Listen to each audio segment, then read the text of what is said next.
is Aldora Ragmagong Fasil, 51 years old, 19 years of service in DepEd, and a pioneering SBFP Coordinator for 6 years of Tambo Central School.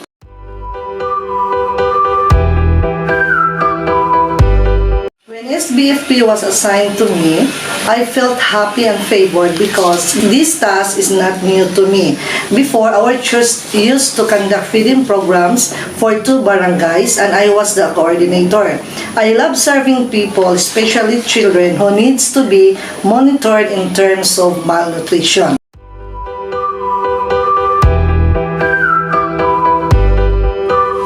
During the first year of managing SBFP, there were challenges that I have encountered, like handling the different behaviors of the feeding staffs, intrigues and discouragements given by some people, but I was able to overcome those challenges because I have a great big God who gave me courage to lead, to do the job well with integrity, and to show love to people even when it hurts. Without God, I cannot surpass those challenges. He really sustained me until this time as SBF Coordinator of Tambo Central School.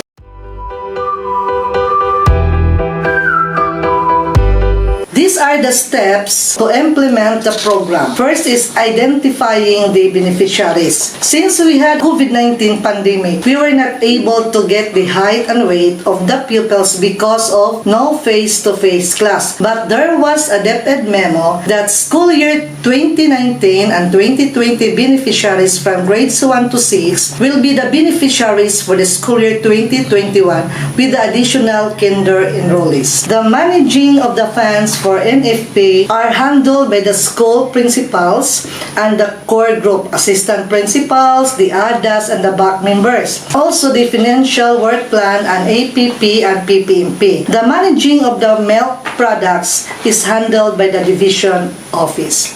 Division office conducted orientation to all SBFP coordinators. Then last November 9, 2021, we conducted an orientation for the parents regarding the implementation of SBFP health protocols and schedules of food pack distribution. We also conducted an orientation to our beloved school feeding staffs regarding their task assigned. To practice social distancing and to avoid crowded, we made 2 distribution schedules. Every Tuesday, kindergarten and SPED pupils. Every Thursday morning, grades 1 to 3. And then in the afternoon, grades 4 to 6. We monitor the parents who did not get their nutrition food pack. So the class advisors were also informed to contact the parents for the beneficiaries. Attendance also and the distribution forms were used as a tool in monitoring the attendance of the parents. So we monitor the suppliers for on-time schedule of food delivery. We also monitor the health protocols of the staffs in handling the food and the parents and also the guardians in getting the nutrition food pack. These are SBE forms, reports, and liquidation to be accomplished. First is submission of reports. Sometimes submission of SBFP reports to the district NARS that will be forwarded to the division office.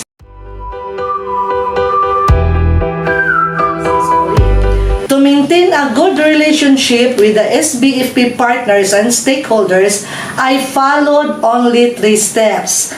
First, open communication. Second, stronger trust. Third is traceability and accountability.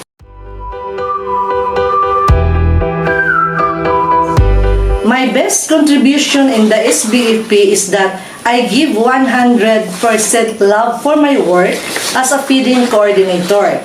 And to have a successful result, I partner God in everything I do because without God, I cannot do my task successfully.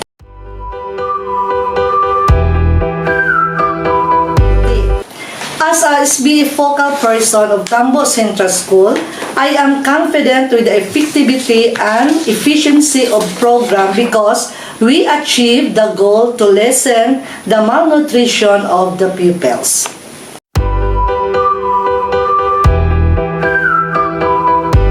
As a feeding coordinator for 6 years, I think some of the best practices I continuously do are the following. First, give love to your work. This means loving your work and the people you are working with. As a result, the feeding staff were able to love and show their loyalty that even their children already graduated, they still have time or give time to help in the SBFP. In return of their service, I have decided to treat and bond with them, eating out in restaurants, playing bowling, and have an out-of-town trip at Rito's Farms and Dahilayan. Number 2, let God be your partner in everything you do. Third, and whatever you do it for the glory of God. Even if your school head is not around, you do work with integrity.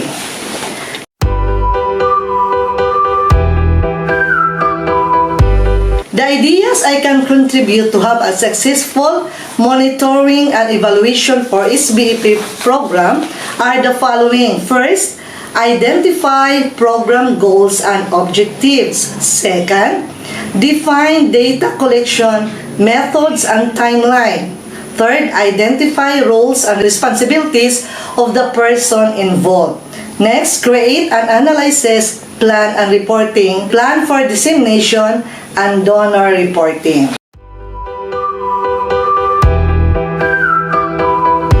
One thing that I have learned in this program is to deliver.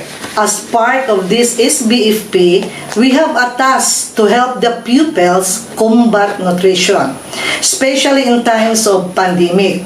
Distributing the nutrition food pack and milk gives smile to the beneficiaries, given the changes of our society and a lack of safety protocols. Tangbo Central School or the SBFP was able to be resilient and have delivered not just the food but the task well.